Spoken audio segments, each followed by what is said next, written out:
Jorge Ayber parecía convincente. No dijo Jaiber, no conocía bien a los Salmón, había visto a los niños, todo el mundo sabía quién tenía hijos y quién no. Contento, en la cabeza ligeramente inclinada hacia la izquierda. ¿Ves juguetes en el jardín? Hay más bullicios en las cosas, observó en voz entrecortada. Tengo entendido de que ha tenido recientemente una conversación con él. Señor Salmón, dijo León en su segundo viaje a la Casa Verde Oscura. ¿Si hay algún problema?, preguntó el señor Jaiber. Miró a Lem con los ojos entornados, pero cuando tuvo que hacer una pausa, dejé que vaya por las gafas, dijo. Estaba investigando sobre un segundo imperio, preguntó Len. Ahora que se han acabado mis pedidos de Navidad, puedo experimentar, explicó el señor Heiber. Len los siguió a la parte trasera, donde había una mesa de comedor colocada contra la pared. Encima había amontonados lo que parecían ser paneles de madera de una miniatura. Un poco raro, pensó Fenerman, pero eso no lo convierte en asesino. El señor Jaiber cogió las gafas y al instante se animó. Sí, el señor Salmón estaba dando uno de sus paseos y me ayudó a convertir la tienda nuncial. La tienda nuncial es algo que construyó todos los años para Len, dijo mi mujer. Soy viudo. Len tuvo la impresión de estar atrometiéndose en los rituales privados de ese hombre. Entiendo, dijo. Lamento muchísimo lo que le ha pasado a esa niña, dijo el señor Heiber. He tratado de decirle al señor Salmón, pero sé por experiencia que nada tiene sentido en momentos como esos.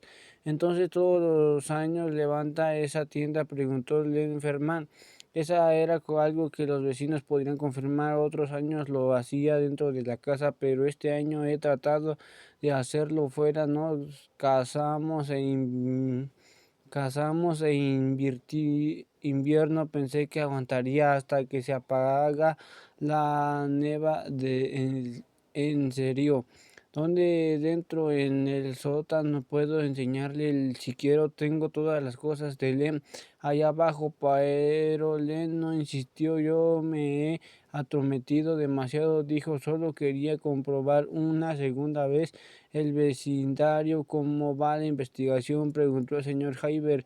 ¿Ha averiguado algo? A Len no le gustaban esas clases de preguntas, aunque suponía que era un derecho que tenía la gente cuyas vidas invadía. A veces creo que las pistas llegan en el momento adecuado. Sí, hijo, sí. Quieren que las encontremos. Claro, esta era una pregunta crítica, algo así como un dicho de confusión, pero funcionaba con casi todos los civiles. ¿Ha hablado con el chico Ellis?, preguntó el señor Jaiber. Hemos hablado con la familia. He oído decir que ha hecho daño a algunos animales del vecindario. Parece un mal dicho. Que estoy de acuerdo, dijo Len, pero estaba trabajando en el centro comercial cuando ocurrió. ¿Tienes testigos? Sí, eso no es lo único que se me ocurre, dijo el señor Jaiber. Ojalá pudiera hacer más. Len tuvo la sensación de que era sincero. Le faltaba un tornillo, desde luego, dijo Len, cuando llamó a mi padre, pero no tengo nada contra él. ¿Qué le dijo el de la tienda de la construyó para Len, su mujer? Recuerdo que la señora Starr le dijo a Abigail que su mujer se llamaba Spen, dijo mi padre. Le comprobó sus notas. No lo anoté. Mi padre se mostró incrédulo de dónde había sacado él, sino el hombre de Sopie. Estaba seguro de hacerle oídos y él también, pero pero hacía años en una fiesta del vecindario donde los nombres de los niños y las esposas habían volado como confeti entre las anécdotas que contaba la gente para establecer relaciones en buena vecindad y las sensaciones habían sido demasiado bajas para recordarlas al día siguiente. Si recordaba que el señor Jaiber no había asistido a esa fiesta, nunca había asistido a ninguna, eso lo hacía raro a los ojos de muchos vecinos, pero no los ojos de mi padre, que nunca se había sentido del otro cómodo en esos forzados esfuerzos de cordialidad. Mi padre escribió en su cuaderno lean y a continuación Sopie, sin darle cuenta, había empezado una confesionar, una lista de los muertos y el día de Navidad mi familia se habría sentido más a gusto en el cielo. En el cielo no se prestaba mucha atención a la Navidad. Algunos se vestían de blanco y fingían ser copos de nieve, pero eso era tonto. Esa Navidad Samuel Hiker nos hizo una visita inesperada. No iba vestido como un copo de nieve, llevaba la calabaza de cuero de su hermano mayor y unos pantalones militares que no eran de su talla. Mi hermano estaba en la sala de estar con sus juguetes. Mi madre se alegraba de haber ido tan pronto a comprar sus regalos. Lindsay escribió unos guantes y un pintalabios con sabor a cereza. Mi padre cinco pañuelos blancos que mi madre había encargado meses antes en el centro comercial. Menos bunque, nadie quería nada. De todos modos, los días anteriores de las luces del árbol per- permanecieron apagadas, solo ardió la vela que mi padre tenía en la ventana de su estudio. La encendía en cuando anochecía, pero mi madre y mis hermanos habían dejado de salir a partir de las 4 de la tarde, solo lo veía yo. Hay un hombre fuera, gritó mi hermano, había estado jugando al chi Escaper y el rascacielos todavía tenía un derrumbarse. Lleva la maleta. Mi madre dejó el ponche de huevo en la cocina.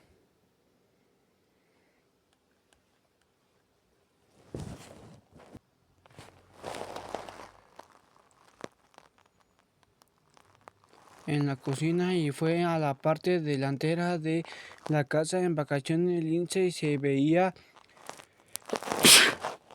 obligada a hacer acto de presencia en la sala de estar y jugaba con mi padre al Monopoly, pensando por alto las casillas más crueles por el bien de ambos. No había impuesto el de lujo y no hacían caso de las cartas de la mala suerte. En el vestíbulo de mi madre deslizó las manos a lo largo de sus costados de su falda y se colocó detrás del buque y lo rodeó los hombros. Espera a que llamen, dijo ella, puede que sea el reverendo Strick.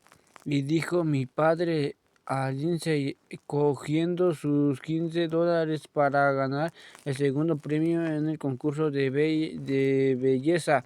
Porque bien Azuchin esperó que no se aventuró a decir Lindsay. Mi padre se aferró a eso, a que mi hermana pronunciara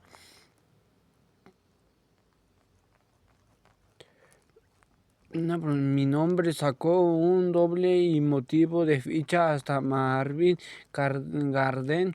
Son $24, dijo, pero no conformó con 10. Lindsay llamó a mi madre, tienes visita. Mi padre observó a mi hermana levantándose a salir de la habitación. Los dos lo hicimos. Luego me senté con mi padre. Yo era el fantasma a bordo.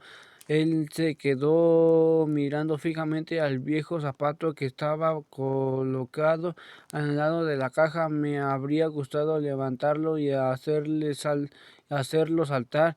de Boarque a Baltic, donde yo siempre había afirmado que vivía lo mejor gente. Eso es porque eres un espécimen regio, diría Lindsay. Y mi padre diría que enorgullezco de haber criado a una snob. La estación del tren sucia dijo, siempre te gustó tenerla para acentuar el pico entre las estradas de su pelo y domar un remolino. Sumail Heiker insistía en el peinarse al pelo hacia atrás y sus 13 años y vestido de cuero negro, eso le daba un aspecto de vampiro adolescente. Feliz Navidad, Lindsay, le dijo a mi hermana y le tendió una cajita envuelta de papel azul. Yo vi lo que ocurría. El cuerpo de Lindsay se puso rígido, se esforzaba por dejar todos afuera a todos, pero Samuel Hacker le hacía gracia el corazón, no como ingrediente de unas recetas. Se le redujo a pesar de mi muerte. Tenía 13 años. A él le gustaba. Había venido a verla el día de Navidad. Ya me he entrado de que estás entre los talentos, dijo él, porque nadie hablaba. Yo también. Mi madre reaccionó y entendió. El piloto automático de anfitriona. ¿Quieres pasar y sentarte? Logró decir. Tengo ponche de huevo en la cocina. Me encantaría, dijo Samuel Hacker, y para sorpresa de Lindsay es mía. Ofreció un abrazo a mi hermana. ¿Qué es? Preguntó Bunky, siguiéndolos y enseñando lo que había creído que era una maleta. Lindsay habló entonces. Samuel lo toca el saxo alto. Muy pocos, dijo Samuel. Mi hermano no preguntó qué era un saxo.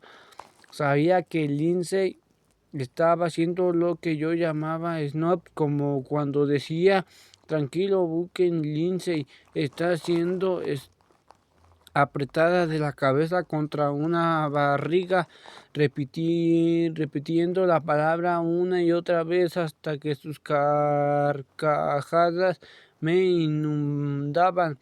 Buken surgió de los tres hasta la cocina y preguntó cómo hacía al menos una vez al día, donde su sucie se produjo un silencio. Samuel miró a Lindsay. Bunker llamó a mi padre desde la habitación contigua. Ven a jugar al Monopoly conmigo. A mi hermano nunca le habían invitado a jugar a Monopoly. Todo el mundo decía que era demasiado pequeño, pero era la magia de la Navidad. Fue corriendo a la sala a estar con mi padre. Se le lo levantó y lo sentó en sus rodillas. ¿Ves este zapato? Dijo mi padre. Muke asintió. Quiero que escuches bien todo lo que te voy a decir sobre él. ¿De acuerdo, Susie? Preguntó mi hermano, relacionando por alguna razón las dos cosas. Y voy a decirte dónde está Susie. Yo empecé a llorar en el cielo. ¿Qué otra cosa podía hacer? Este zapato es la ficha con el que jugaba Susie al Monopoly, dijo. Yo jugaba con el coche y a veces con la carretilla. Lindsay juega con la plancha y cuando su madre escoge el cañón. Eso es un perro. Y si es Scottie. Para mí muy bien, dijo mi padre. Se mostraba paciente. Había encontrado una manera para explicarlo. Tenía a su hijo en el regazo y mientras hablaba sentía el cuerpo menudo de Bunker sobre sus rodillas. De su peso humano tibio y vivo le reconfortaba. Entonces, de ahora en adelante, el Scottie era tu ficha. ¿Cuál hemos dicho que es la pieza de Sucia? El zapato, dijo un buque, bien, y yo soy el chocolate, tu hermana la plancha y tu madre el cañón. Mi padre se concentró mucho. Ahora vamos a poner todas las piezas en el tablero. De acuerdo, vamos a hacer, hazlo tú. Buckey cogió un puño de fichas y luego otro hasta que todas estuvieron colocadas entre las cartas de la suerte y la caja de comunidad. Digamos que las demás fichas son muertos, son nuestros amigos, como Nate, exacto, tu amigo Nate te será el sombrero y el tablero es el mundo ahora.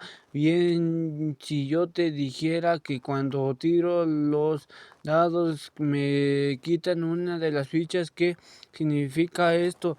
Que no pueden seguir jugando. Exacto, porque preguntó Buque y levantó la vista hacia su padre que vaciló porque repitió mi hermano.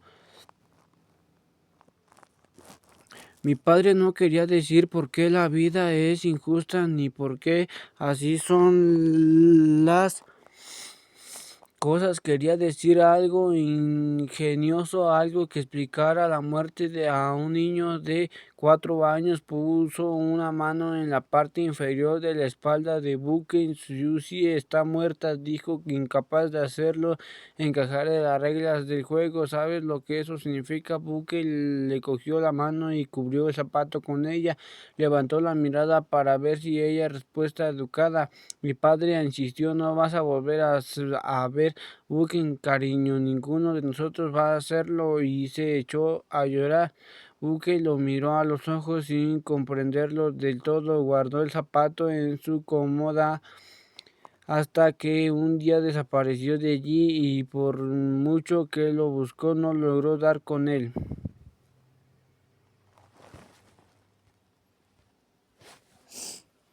En la cocina mi madre se terminó su ponche y se escu- eh, excusó. Fue la sala de estar y contó la cubertería de la plata, ordenando metódicamente los 3 tipos de tendones, cuchillos y cucharas, haciéndoles subir la escalera como le habían enseñado a hacer cuando trabajaba en la tienda para novias Wanamaker. Antes de que yo naciera, quería fumarse un cigarrillo y que los hijos que le quedaban desaparecieran un rato. ¿Vas a subir tu regalo? ¿Vas a abrir tu regalo?, preguntó Samuel Hiker. A mi hermana estaban junto en la encimera apoyados contra la lavavajillas y los cajones de las semillas de trapos de cocina. En la habitación de su derecha estaban sentados mi padre y mi hermano.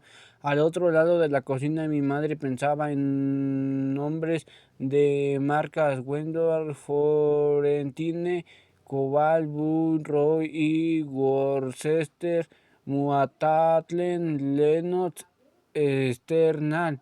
Lindsay sonrió y tiró la cinta blanca de la caja. Él lanzó, lo ha hecho mi madre, dijo Samuel Hiker. Ella retiró el papel azul de la caja de terciopelo negro que sostuvo con cuidado en la palma de la mano, cada vez desenvuelta en el siglo. Me emocioné cuando Lindsay y yo jugábamos con Barbies. Barbie y Ken se cansaba en los 16 años. Para nosotras, en la vida de cada uno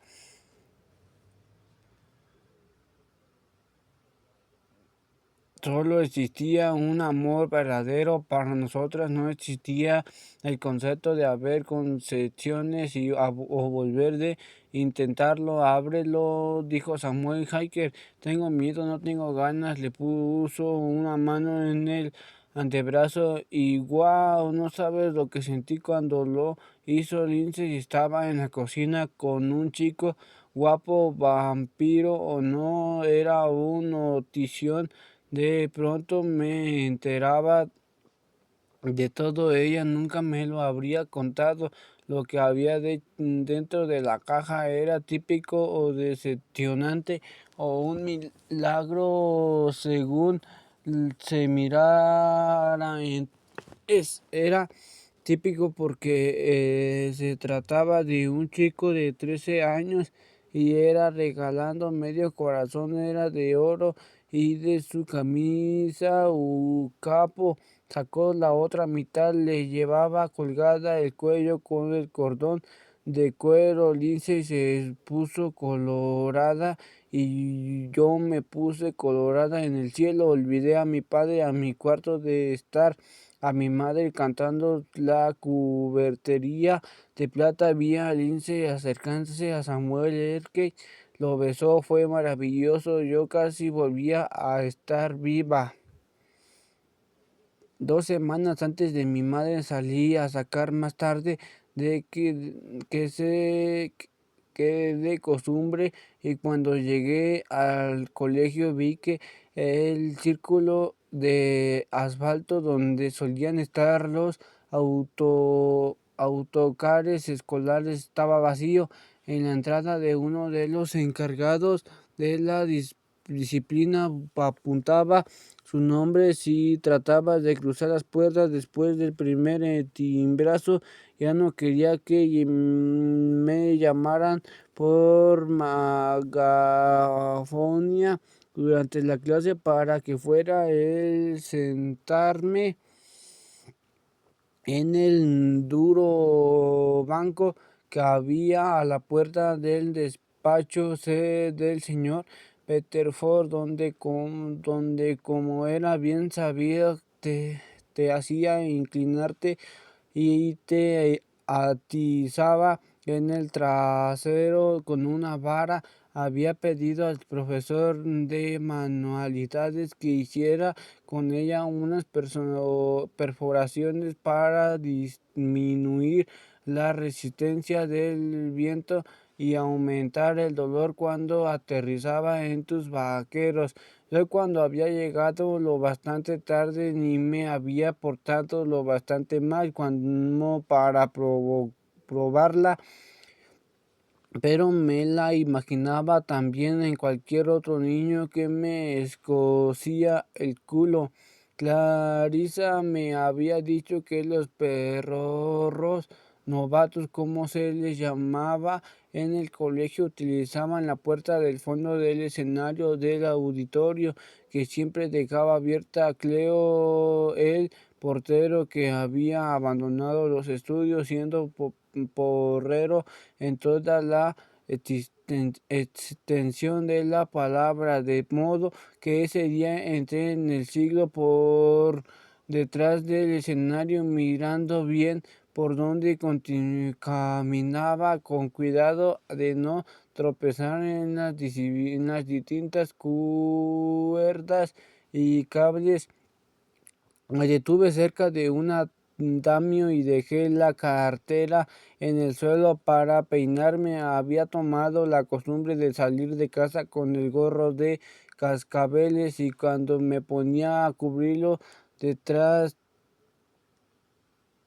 de la casa de los Odeyer óperas me lo cambiaba por una vieja gorra del recogimiento escocés de mi padre. La operación la dejaba el pelo tan lleno de electricidad que mi primera parada solía ser el lavado de las chicas para peinarme. Eres guapa, sucia y salmón. Oí la voz, pero no lo localicé. Enseguida miré alrededor. Estoy aquí, dijo la voz. Levanta la vista y vi la cabeza en el torso de Ray. Sintió inclinados sobre la parte superior del andamio por encima de mí. Hola, dijo. Sabía que Ray se estaba colocado por mí. Había venido a Inglaterra del año anterior, pero Clarisa decía que había nacido en la India, que alguien tuviera la cara de un país en, y el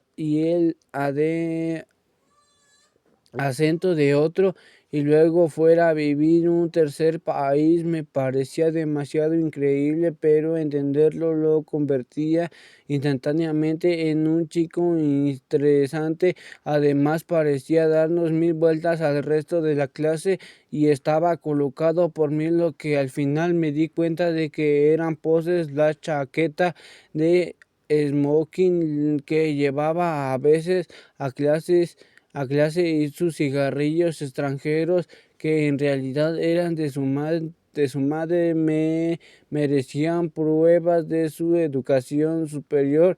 Él sabía y veía cosas que el resto no sabíamos ni veíamos. Esa mañana cuando me habló desde arriba y me dio un vuelco el corazón, no ha sonado ya la primera llamada. Pregunté, ¿tengo el señor Morton en el tutor? Dijo él.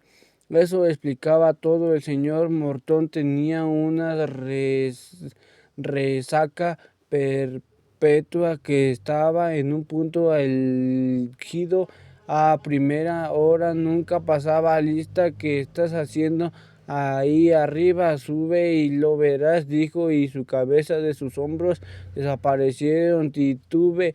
Vamos, Susie. Fue el único día que de mi vida que iba a portarme mal o que iba a fingir, al menos intentarlo. Puse un pie en el escalón inferior del andamio y alargué los brazos hasta el primer travesaño. Sube tus cosas, me aconsejó Ray. Volví por mis cosas y subió de modo vacilante. Deja que te ayude, dijo él, y me sujetó por las axilas, y de las que me sentía insegura. Pensé que tenerlas cubiertas por mi parca de invierno que me quemé. Me quedé un momento sentada en los pies colgado. Metelos, dijo él, así no nos verá nadie. Y si los hice, y me quedé mirándolo un momento. De pronto me sentía tonta sin saber de lo que estaba allí arriba. ¿Te vas a quedar aquí todo el día?, pregunté. Solo hasta que termine lengua y literatura ingresas. Vas a saltarte la lengua y literatura. Fue como si dejara que había rogado un baneo. He visto todas las obras de Shakespeare que ha representado a la Royal Richard Company, dijo Ray. Esa bruja no tenía nada que enseñarme. Lo sentí por la doña Dewis. Si parte de portarse mal era llamar bruja a la señora Dewis, que no contara conmigo y a mí no me gustaba, o te lo aventure a decir, tal como no los enseña ella, son tonterías condescendientes. La versión de Ray era listo, cambiando combinando con el hecho de que fuera indio, no Inglaterra, lo convertía en un marciano no molesto. El tipo de la película parece bastante estúpido en el maquillaje negro. Dije, ¿te refieres a Sir Laurence Olivier? Ray y yo estábamos quietos, lo bastante quietos para oír la campana que señalaba el fin del pase de lista, y 5 minutos después la campana que nos reclamaba en el primer piso en la clase de la señora Dewey. Yo tenía cada vez más calor y sentía como la mirada de Ray se detenía en mi cuerpo, abarcando mi parca azul marina y mi minifalda de intenso verde amarillento, con mis medias Barkin y a juego Tenía los zapatos a mi lado. Dentro de la cartera llevaba puertas de botas de piel sintética de borrego con el sucio vellón sintética asomando de la parte superior y que las costuras como las enseñas de un animal. De haber sabido que esa iba a ser la escena de sexo de mi vida, me habría preparado un poco y aplicando su nuevo Mi 15 Ponti impresón plátano de al entrar por la puerta sentí como el cuerpo de Ray se inclinaba hacia mí haciendo crujir el andamio al moverse el de Inglaterra, pensaba yo. Sus labios se acercaron más y el andamio se escoró peligrosamente. Yo me sentía mareada, a punto de sumergirme en la ola de su primer beso. Cuando los dos oímos algo, nos quedamos inmóviles. Ray y yo nos quedamos tumbados en uno al otro del otro, mirando los luces y cables de los que colgaban sobre nuestras cabezas. Un momento después se abrió la puerta del escenario y entraron el señor Petterford y la profesora de arte, la señora Ryan, y quienes reconocimos por la voz. Con ellos había una tercera persona. Esta vez no vamos a tomar medidas, pero lo haremos si sigues así, decía el señor Petterford. Señora Ryan, ¿ha traído el material? Sí, la señora Ryan había venido a Kenneth desde un colegio católico y sustituido en el departamento de arte a dos sets hiper a los que habían despedido después de que estallara el horno en las clases de arte. Habíamos pasado de hacer disparatados experimentos en metales fundidos y arrojar barro día tras día a dibujar perfiles y figuras de madera que ella colocaba a rígidas posiciones al comienzo de cada clase. Solo hacía los deberes. Era Ruth Connor. Tanto Ray como yo reconocimos su voz. Los tres traíamos lengua y literatura inglesas con la señora Dewey el primer año. Eso no eran de deberes, dijo el señor Petterford. Ray me cogió la mano y me la apretó. Sabíamos de que hablaban. Una fotocopia de uno de los dibujos de Ruth había pasado de mano a mano en la biblioteca hasta acabar en las de un chico sentado junto al fichero a quien se le había adelantado el bibliotecario. Si no se equivocó, dijo la señora Ryan, es nuestro modelo de automanía. No hay pechos. Se trataba de dibujar de una mujer recostada en las piernas cruzadas y no era una figura de madera con ganchos se le sujetaban los miembros. Era una mujer de verdad y las manchas de carbón de sus ojos, ya fuera por casualidad o intencionalmente, le proporcionaban una mirada lasciva que había incomodado o dejado bastante contento a todos los alumnos que la habían visto. Tampoco tenía nariz o boca de modelo de manera, dijo Ruth, pero usted nos ha animado a dibujarle una cara. Ray volvió a apretarme la mano. Ya basta, jovencita, dijo el señor Petterford. Es evidente que es la postura de reposo de ese dibujo, en concreto lo que llevó al alumno Nelson a fotocopiarla. ¿Tengo yo la culpa? Sin el dibujo no tendríamos ningún problema, entonces yo tengo la culpa. Te invito a que reflexiones sobre la situación en que pones al colegio y a que nos ayudes a dibujando lo que la señora Ryan te enseña y dibujar en clase sin hacer añadicos ni escenarios. Leonardo da Vinci dibujaba cadáveres, dijo Ruth en voz baja. Entendido, y respondió Ruth. La puerta del escenario se abrió y se cerró, y en momentos después Ray y yo oíamos a Ruth Connor llorar. Ray articuló con la boca la palabra B, y yo me acerqué al borde del andamio y dejé que los pies me colgaran hasta encontrar un punto de apoyo.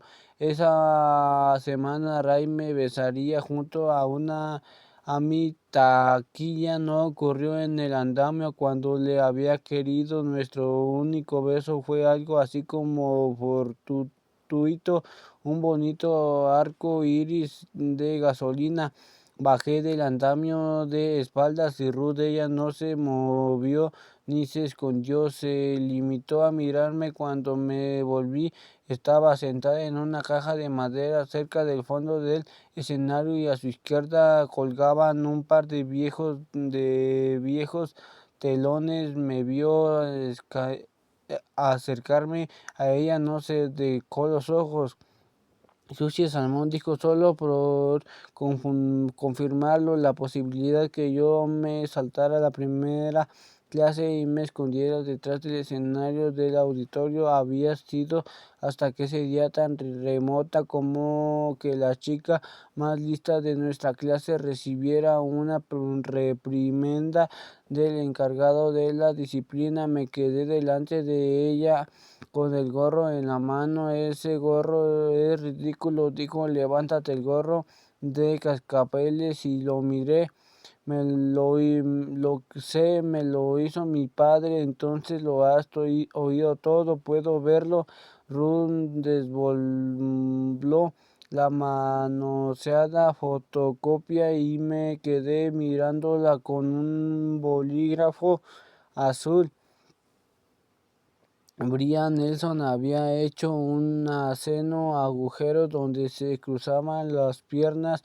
Retrocedí y ella me observó. Vi vacilación en sus ojos. Luego se inclinó y sacó de su mochila un cuaderno de bocetos encuadernado en cuero negro. Por dentro era preciosos dibujos, en su mayoría de mujeres, pero también de animales y hombres. Nunca había visto nada igual.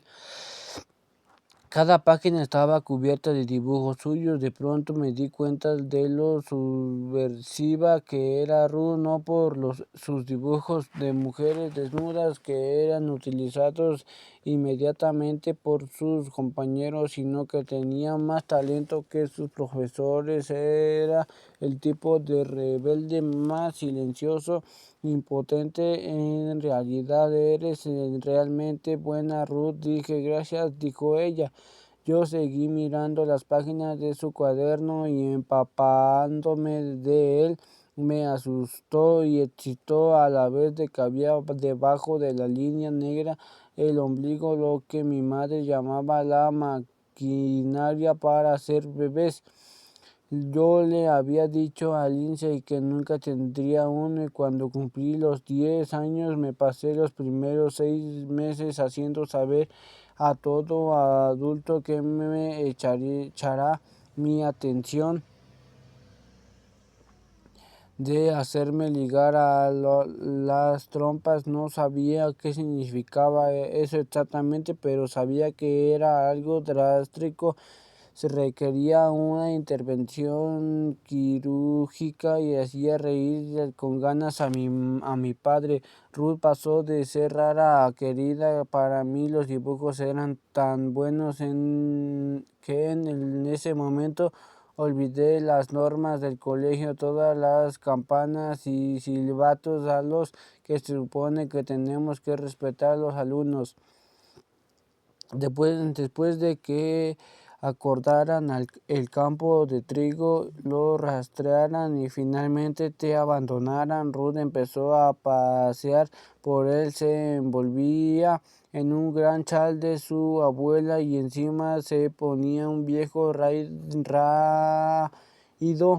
chaquetón marinero de su padre. No tardó en comprobar que menos de lo gimnasia los profesores no informaban si hacía movillos, se alegraban de no tenerla en clase, su inteligencia la convertía en un problema, exigía atención y aceleraba el temerario, y empezó a pedir a su madre que la llevara al colegio por la mañana para ahorrarse el autocar. Él salía muy temprano y se llevaba fibrera metálica roja a la tapa inclinada que le había dejado utilizar como casita para sus Barbies cuando era pequeña, en el que ahora llevaba Bourbon antes de dejarla en el aparcamiento vacío. Detenía el motor pero dejaba la calefacción encendida. ¿Vas a estar bien hoy?, le preguntaba siempre. Ruth encendida uno para el camino, y esta vez sin sentir. Ella le pasaba la fiambrera en la que abría, descapaba el bourbon, bebía un largo trago y luego se le ofrecía a ella. Echaba la cabeza hacia atrás de manera teatral y ponía la lengua contra el vidrio para que solo cayera un poco en su boca, y bien debía un pequeño trago con una mueca si él la observaba. Luego ella se bajaba de la alta cabina. Hacía frío, un frío glacial antes de que saliera el sol. Entonces recordaba algo que nos habían enseñado en una de nuestras clases: las personas en movimiento tenían más color que las personas que reposó, de modo que echaba a andar derecha hacia abajo de trigo y buen paso.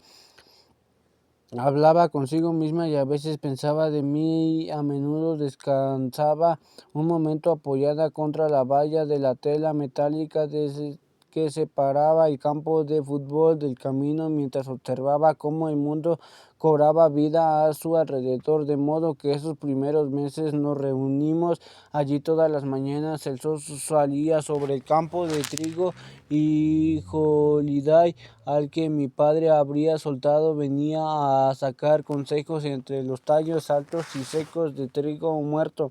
A los consejos les encantaba el césped cortado en las pistas de atletismo, y Ruth veía acercarse cómo sus formas oscuras se alimentaban a lo largo de los más alejados límites señalados con tiza blanca, como una especie de equipo diminuto. Le atraía la idea, como a mí. Ella creía que los animales desiccados se movían por las noches mientras los seres humanos dormían. Seguía creyendo que era fiambrera de su padre. Podía haber vacas o ovejas diminutas que encontraban tiempo para pastar en el bourbon, en las salchichas ahumadas. Cuando Lizzie me dejó los guantes que le habían regalado en Navidad entre el borde más alejado del campo de fútbol y el campo de trigo, miré hacia abajo una mañana para ver a los conejos investigar, olisqueando los bordes de los guantes forrados de su propia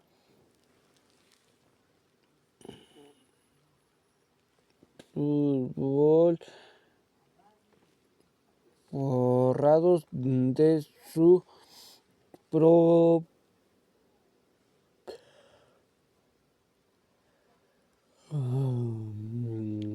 Padre buscó salchichas húmedas una mañana al ver los conejos.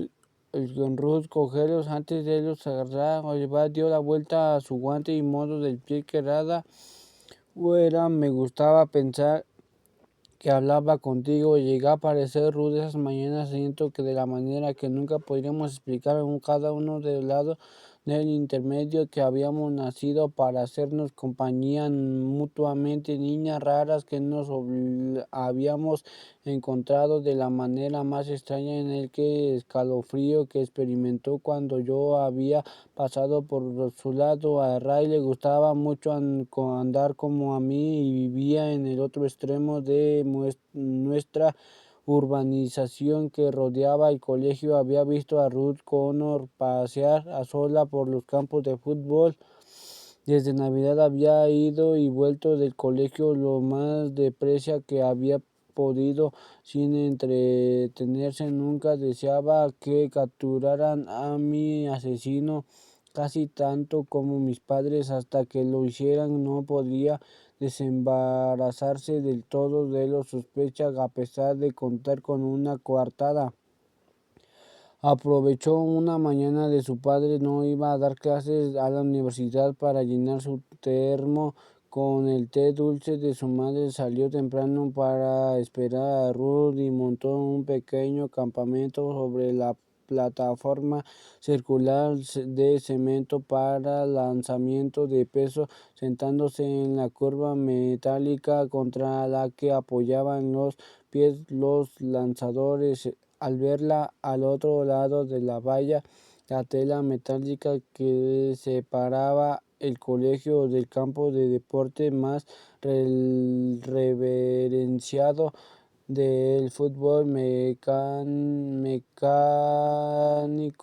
que sofró las manos y preparó lo que quería decirle. Esta vez el coraje no lo vino de haberme besado una meta que había propuesto un año antes de alcanzarla, sino de decirme a sus 14 años profundamente. Vi a Ruth acercarse al campo de fútbol creyendo que estaba sola. Es una vieja causa donde había ido a hurgar a esa busca largo rescatable. Su padre había encontrado un regalo para ella acorde de su nuevo pasamiento, una antología de poemas. Ella lo tenía en las manos. Hola, Ruth Connor, llamó el agitamiento de brazos. Ruth lo miró. Sucedió en su mente el nombre de Rising, pero no había mucho más. Parte de eso había oído los rumores de que la policía había estado en su casa, pero ella opinaba como su padre: eso no lo ha hecho ningún niño. De modo que se acercó él, le preparó té y le tengo ese termo, dijo Ray. Me puse colorada por él, y en el cielo era listo cuando se trataba de Otelo, pero se estaba comportando como un cretino. No, gracias, dijo Ruth. Se quedó de pie cerca de él, pero entre ellos sentía habiendo unos pocos pero divisivos pasos más de los normales. Clavó las uñas en la gastada portada de su antología de poesía. Yo también estaba allí el día de que tu sucia hablaste entre bastidores, dijo Ray. Le ofreció un termo. Ella no se acercó ni reaccionó. Sucia y salmón, aclaró él. Sé y quiénes refieres, dijo ella. Vas a ir a funeral. No sabía que iba a hacer uno, respondió ella. Yo no creo que vaya. Yo me quedo mirando. Sus labios tenían más rojos que de costumbre por el frío. Ruth dio un paso hacia adelante. ¿Quieres crema a los de labios?, preguntó Ray. Se llevó a los labios sus guantes de algodón, que se quedaron enganchados en la superficie cuarteada que yo había besado. Ruth se metió la mano en el bolsillo de su chaquetón de marinero y sacó su chatín.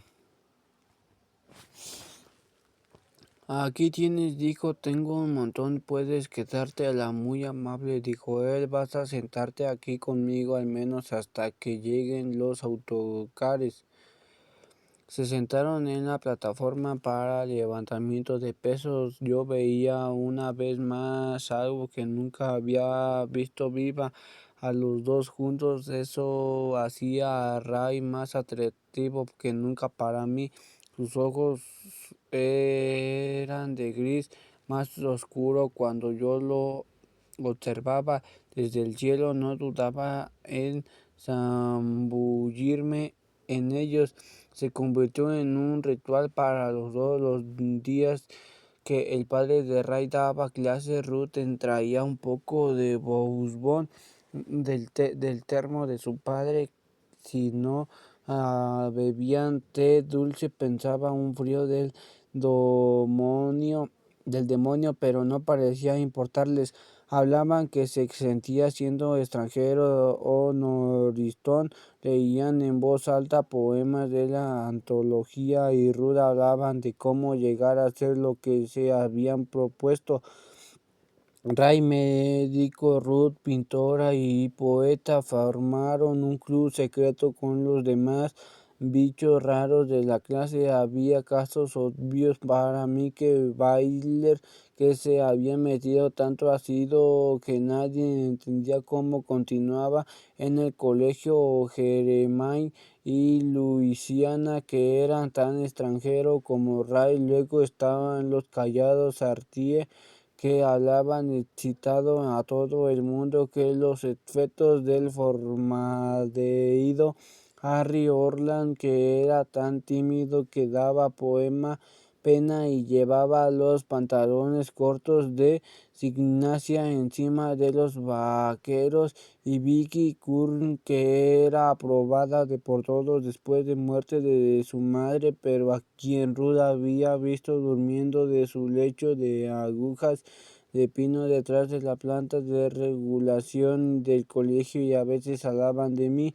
Es muy raro, dijo Ruth. Quiero decir que llevamos desde el parvulario en la misma clase que se dio del escenario. Fue la primera vez que nos miramos. Era increíble, dijo Ray. Pensó en el contacto de nuestros labios cuando nos quedamos solos junto a la hilera de taquillas, como había sonreído y con los ojos cerramos. Luego le di un beso. Así había huido. ¿Crees que la encontraran? Supongo. Sabes que solo estamos 100 metros en donde paso. Solo lo sé, dijo él. Estaban en dos sentados en el extraño borde metálico de la plataforma para lanzamiento de peso, sosteniendo sus tachas con las manos aguantadas. El campo de trigo y había convertido en un lugar dando a nadie iba cuando se escapaba un balón de campo de fútbol. Algún chico hacía frente al desafío de aventarse en él para recuperarlo. Esa mañana el sol se elevaba por encima de los tallos puercos, pero no calentaba. Por el encontré aquí, dijo ella, señalando los guantes de piel. ¿Piensas alguna vez que ella? Preguntó él. Volvieron a quedarse callados todo el tiempo. Dijo Ruth, en ti un escalofrío a lo largo de la columna vertebral. A veces pienso que tienes suerte, ¿sabes? Oído este lugar. Yo también, dijo Ray, pero he vivido en otros lugares. Solo es un infierno temporal, no es para siempre. No estarás insinuando, ella está en el cielo. Si crees en estas cosas, tú no, no creo que no. Yo sí, dijo Ruth, no me enfierro todas esas chorradas de los ángeles con las cantando la, pero sí creo en el cielo. Es feliz, es el cielo, no, pero ¿qué significa eso? El té se había quedado helado y yo había sonado la primera campana. Ruth sonrió hacia su taza como bueno, cuando diría mi padre, significa que está fuera de este agujero de mierda. Cuando mi padre tocó el timbre de la casa de Ray Singh, la madre de Ray, Rauna, le dejó sin hablar. Ella no se mostró inmediatamente cordial y a él no le pareció ni mucho menos risueña, pero algo en su pelo moreno, de sus ojos grises, incluso de la extraña manera en que pareció retrocederse en cuando abrió la puerta, lo abrumó. Había oído los comentarios descorteses que había hecho la policía sobre ella, pero ellos eran mujer fría y estiva, extraña, y eso era de lo que él esperaba encontrar. Pase y siéntase, había dicho ella cuando él pronunció el nombre de su hijo. Al oír la palabra salmón, de sus ojos habían pasado de ser puertas cerradas a abiertas, habitaciones oscuras por donde él quería viajar personalmente. Casi perdió el equilibrio mientras ella lo conducía en la pequeña y atestada sala de estar. Por el suelo había libros con los lomos mirando hacia arriba que procedían de estantes de tres en fondo. Ella llevaba un sari amarillo encima de lo que parecían unos ceñidos pantalones de lame dorado. Iba descalza, crudo la moqueta sin hacer ruido y detuvo junto al sofá. ¿Quiero beber algo?, preguntó ella. Al insistió, frío o caliente. Caliente. Mientras ella volaba la esquina, desaparecía una habitación que él no alcanzaba a ver. Mi padre se sentó en el sofá de la tela a cuadros marrones. Las ventanas que tenía enfrente, debajo de las cuales había hileras de libros, estaban cubiertas de largas cortinas de muselina, a través de las cuales la luz del día tenía la lucha por filtrarse. De pronto se sentía muy a gusto. Casi olvidó que por esa mañana había comprobado dos veces la dirección de Sin. Acabó de un rato mientras mi padre pensaba en lo cansado que estaba y que había prometido a mi madre recoger unas prendas. Llevaba mucho tiempo en la tintorería. La señora Singh volvió con el té en una bandera, dejó en una alfombra delante de él. No tenemos muchos muebles, me temo. El doctor Singh todavía está tratando de conseguir un puesto permanente de la universidad. Fue a la habitación continua y trajo un cojín morado para ella, que colocó en el suelo delante de él. El profesor y el señor Lin, preguntó mi padre, aunque ya lo sabía demasiadas cosas acerca de esa atractiva mujer y su casa escasamente amueblada para sentirse cómodo. Si respondió ella y sirvió el té. No hizo ruido, le tendió la taza y mientras él la cogía dijo: Ray, estaba en el día que mataron a su hija. Él quiso desmayarse. Debe de haber venido por su continuo. Ella sí, dijo. Él quería hablar con él. Todavía no ha vuelto del colegio, dijo ella. Ya lo sabe. Tenía las piernas dobladas hacia un lado de las uñas de los pies largas y sin pintar, con una superficie curvada. Tras años de bailar, quería venir para asegurarle que no es mi intención perjudicarle, dijo mi padre. Yo nunca lo había visto así. Las palabras le habían frotando unas y le libraba de cargas, verbos y nombres acumulados, pero se fijó a cómo los pies de ella se curvaban contra la moqueta de color pardo, en cómo haz de luz de la luz que se filtraba de las cortinas rosada mejilla derecha, en el que hecho nada malo y quería a su hija, aunque fuese un enamoramiento del colegial. La madre de Ray era continuamente objeto de enamoramientos por parte de colegiales del adolescente. El adolescente se repartía el periódico, se detenía en una bicicleta esperando que ella estuviera cerca de las puertas cuando oyera caer el porche de la Filadelfia al querer que saliera. Yo sí lo hacía, que lo saludara con la mano, no tenía ni que sonreír y ella raras veces lo hacía fuera de su casa. Eran sus ojos su fuera de bailarina, la forma en la que parecía deliberar sobre el menor movimiento de su cuerpo. Cuando la policía había ido, habían entrado dando traspiés en el vestíbulo oscuro en busca de un asesino, pero antes de que Ray llegara a lo alto de la escalera, Rauna los había confundido de tal modo que aceptaron una taza de té y se sentaron en cojines de seda. Habían esperado que ella ocurriera el del parloteo que esperaban de todas las mujeres atractivas, pero ella se limitó a elegirse uno más mientras ellos se esforzaban encarecidamente por congraciarle con ella, y se quedó de pie muy tiesa junto a las ventanas mientras ellos interrogaban a su hijo. Me me alegro de que Susie tuviera como amigo a un buen chico, dijo mi padre. Quisiera agradecerle a su hijo.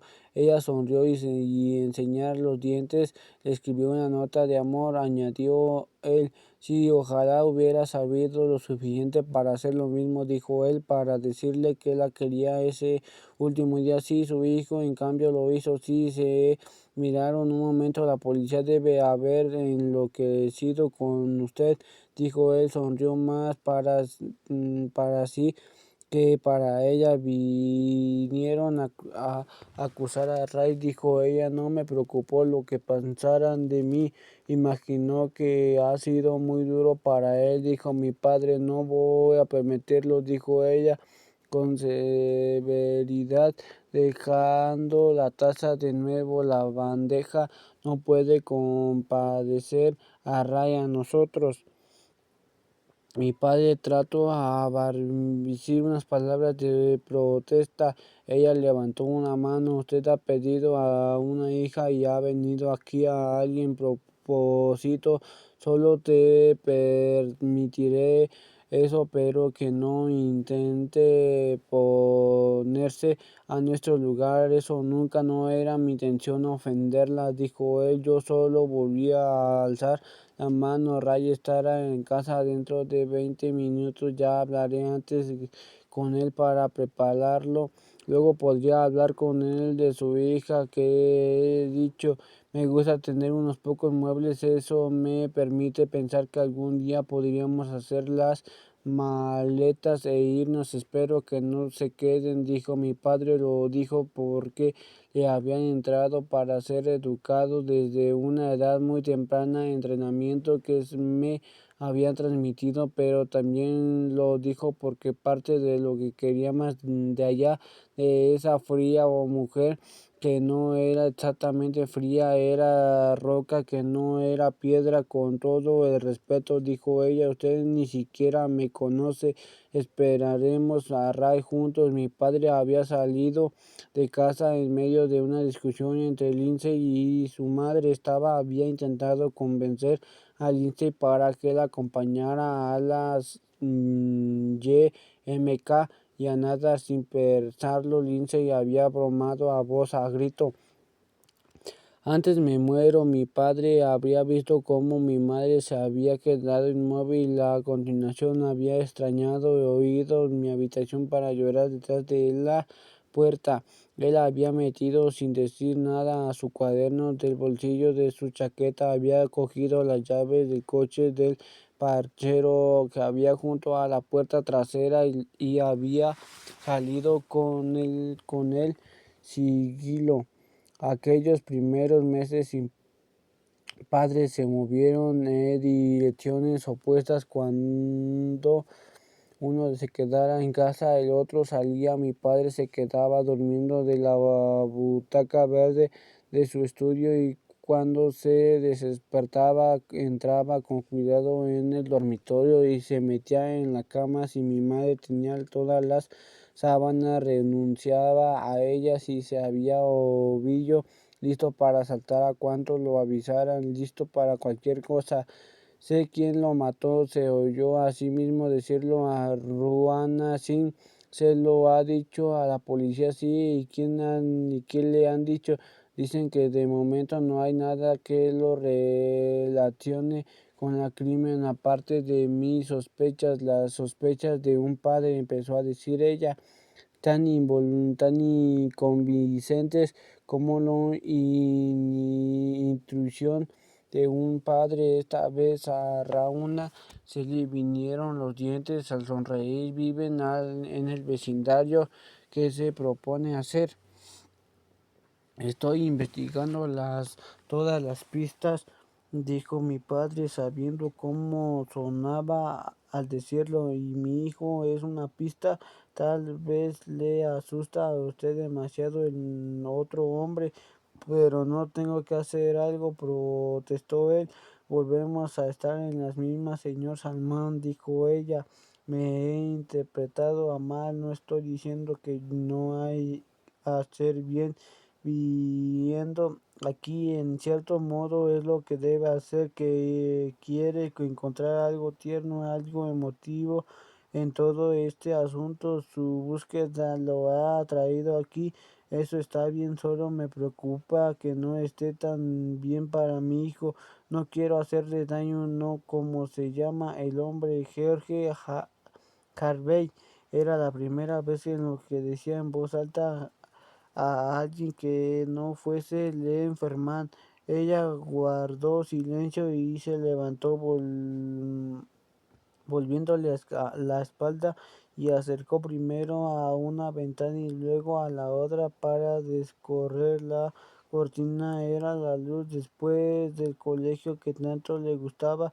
Buscó a Ray con la mirada y lo vio acercándose por la carretera. Ya vine, saldré adentro si no disculpe, necesito ponerme el abrigo, a todas las botas.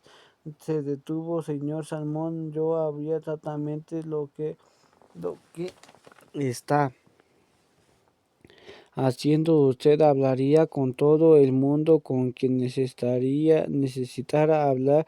No diría a mucha gente el nombre del individuo y cuando estuviera segura, añadió, encontraría una manera silenciosa de matarlo. En el hoyo del vestíbulo, el ruido metálico, la de perchas al descolgar su abrigo. Unos minutos después la puerta se abrió y se cerró entre una fría brisa y continuación vio en la carretera a una madre saludando a su hijo. Ninguno de los dos sonrió.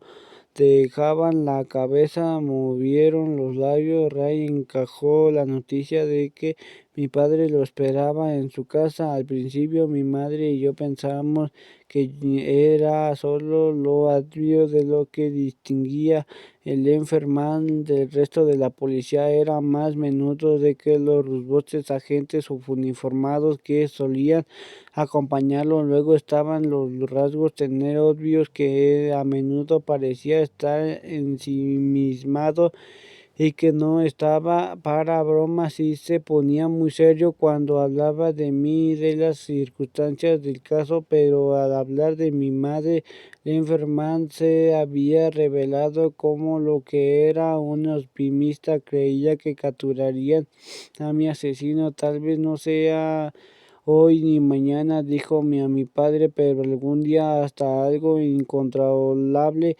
Hay demasiadas cosas incontroladas en sus costumbres para que no lo haga.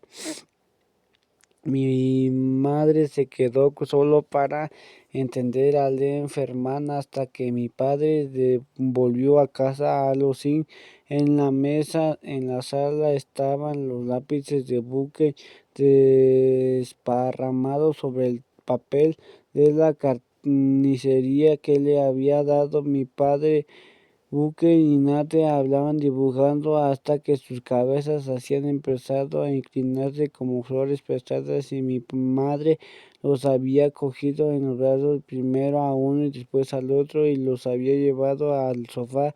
Dormían allí, uno de cada extremo de los pies casi tocándose en el centro. Los Berman tenían suficiente experiencia para saber que debía hablar bajito, pero seguían advertidos. Mi madre no sentía mucha adoración por los niños, comenzó un nada sobre ellos, como siempre hacían los demás policías, definiéndola por sus hijos, tanto vivos como muertos. Hal quiere hablar contigo, dijo mi madre, pero seguramente estás demasiado ocupado para esperar.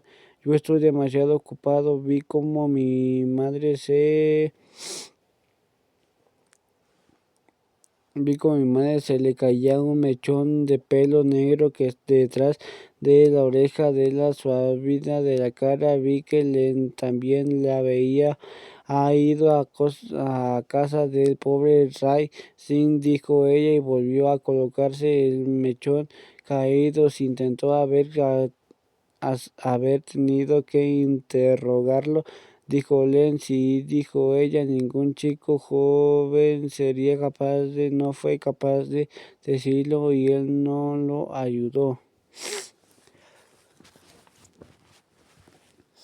Tenía una coartada a toda prueba. Mi padre cogió uno de los lápices encima del papel. La Fenerman la observó dibujar monigotes. Buque y Nate hacían ruiditos mientras dormían en el sofá. Mi hermano estaba acurrucado en posición fetal y un momento después se metió a pulgar en la boca. Eres una costumbre que mi madre nos había dicho que entre todos debíamos ayudarle a abandonar en ese momento debido a su tranquilidad. Usted me recuerda a mi mujer, dijo él tras a lo largo silencio durante el cual mi madre había dibujado un caniche anaranjado y lo que parecía un caballo azul sometido a una terapia de electroshock. Tampoco sabe dibujar, no era muy habladora. Cuando no había nada que decir, pasaron unos minutos más. Un sol redondo y amarillo, una cosa marrón con flores en la puerta, rosas azules y moradas. Ha hablado en pedazos. Los dos oyeron las puertas del garaje.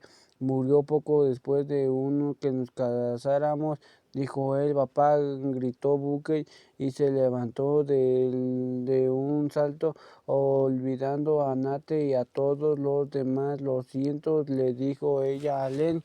Yo también lo de Susie, dijo él, la verdad. En la parte trasera de la casa, mi padre saludó a Bucky y a Nate con gran alborozo, pidiendo a gritos oxígeno, como hacía siempre que nos abalanzamos sobre él tras una dura jornada. Aunque sonaba falso, esos momentos en el que se obligaba a levantar el ánimo por mi hermano eran los mejores del día. Mi madre miró fijamente a Alien Ferman mientras mi padre se dirigía al salón desde la parte trasera. Ve corriendo al fregadero. Tenía ganas de decirle y mira por el desagüe el interior de la tierra. Estoy allá abajo esperando. Estoy aquí arriba observando.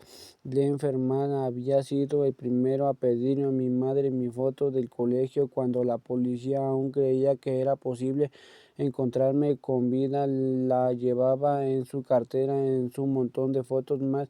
Entre esos niños y desconocidos muertos estaba su mujer. Si el caso se había resuelto, escribía detrás de la foto de la fecha de su resolución. Si seguía abierto en su cabeza, aunque no lo estuviera en los archivos oficiales de la policía. le dejaba en blanco. Detrás de la mía no había nada escrito, tampoco detrás de su mujer. Leen cómo estaba, preguntó mi madre. Holiday se levantó y meneó de la cola para que mi padre la acariciara. Tengo entendido que ha ido a visitar a Rising. Díjole, niños, ¿por qué no van a ir a jugar la habitación a buque? Sugirió mi madre. El detective Nerman y papá necesitan hablar.